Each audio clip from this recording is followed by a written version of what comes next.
On va faire le point du marché de l'immobilier en ce début d'année 2021. Nous sommes en compagnie d'Olivier Colcombet, PDG de Digitré. Olivier Colcombet, bonjour. Bonjour. Bienvenue sur Sud Radio. Tout d'abord, rappelez-nous ce qu'est Digitré.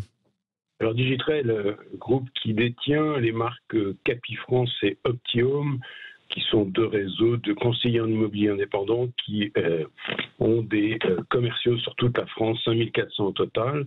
Et c'est aussi le site d'estimation online Trinky.fr qui vous permet en quelques clics d'avoir une évaluation, plutôt une estimation du bien que vous avez à la vente ou que vous ambitionnez d'acheter. Alors justement, comment se porte le marché de l'immobilier en ce début d'année 2021 ?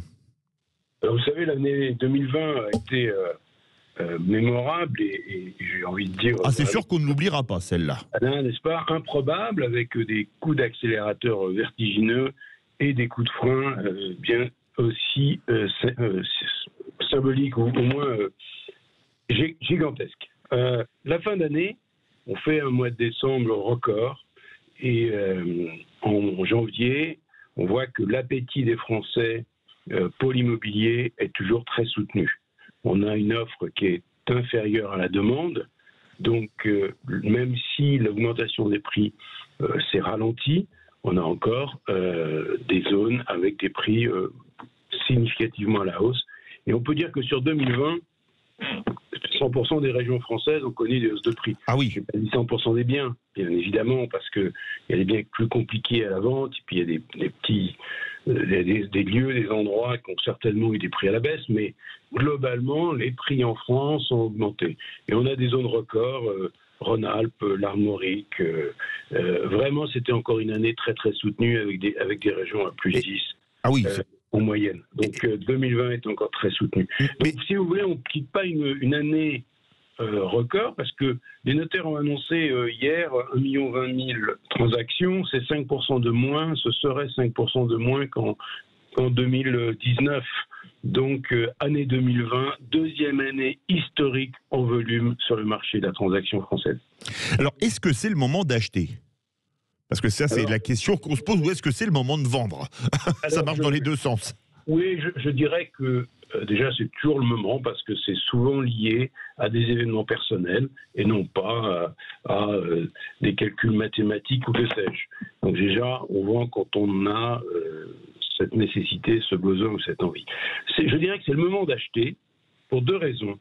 La première, les crises, la Covid, des perturbations annoncées sur le plan économique, la difficulté et probablement un nouveau reconfinement font que l'immobilier a encore plus d'intérêt et encore plus sollicité et a encore plus d'attention donnée par les Français. Donc, bien évidemment, il faut acheter face à ces incertitudes pour s'installer correctement et s'assurer un toit. Et ça, c'est quelque chose qui est très très cher aux Français. Deuxième motif, il ne faut pas se cacher, les endettements des États, les masses financières colossales font peser un certain risque, une incertitude sur les marchés boursiers, même sur le marché européen, y compris sur les devises. On voit qu'il y a des endettements à très très long terme. Enfin, tout ça fait que la pierre reste une valeur refuge dans le cœur des Français, mais aussi dans leur porte-monnaie. Donc, avoir son bien, être installé correctement chez soi pour affronter tant une crise qu'un nouveau confinement ou malheureusement ces épidémies qu'on nous prédit tous les 10 ans, je crois qu'aujourd'hui, c'est un bel objectif d'avoir son toit et d'être correctement installé. Alors, et c'est ce que nous démontrent les Français par leur appétit. Alors, dernière question en une minute, Olivier Colcombet. Est-ce que vous n'avez pas peur, avec la dette Covid, qu'on nous taxe, par exemple, les plus-values sur les ventes de biens immobiliers, de biens principaux, ou les droits de succession, par exemple ? Alors ça, la taxe sur les biens sur les résidences principales, oui. Ça plane depuis un certain temps. Alors, j'ai envie de dire, si on taxe des plus-values, c'est catastrophique, mais ça veut dire qu'il y a plus-value. Donc c'est déjà plutôt bon signe sur le plan des marchés.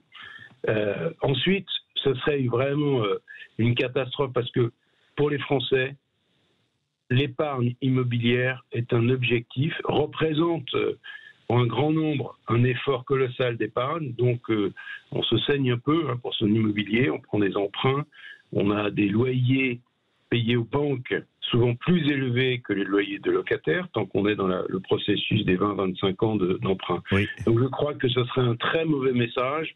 Et je vais vous dire, quelle serait l'intelligence de dire, on fait des PGE, on soutient l'économie, on distribue un peu l'argent à la sauvage, celui du contribuable, entre autres, même si je suis plutôt favorable au soutien de l'économie.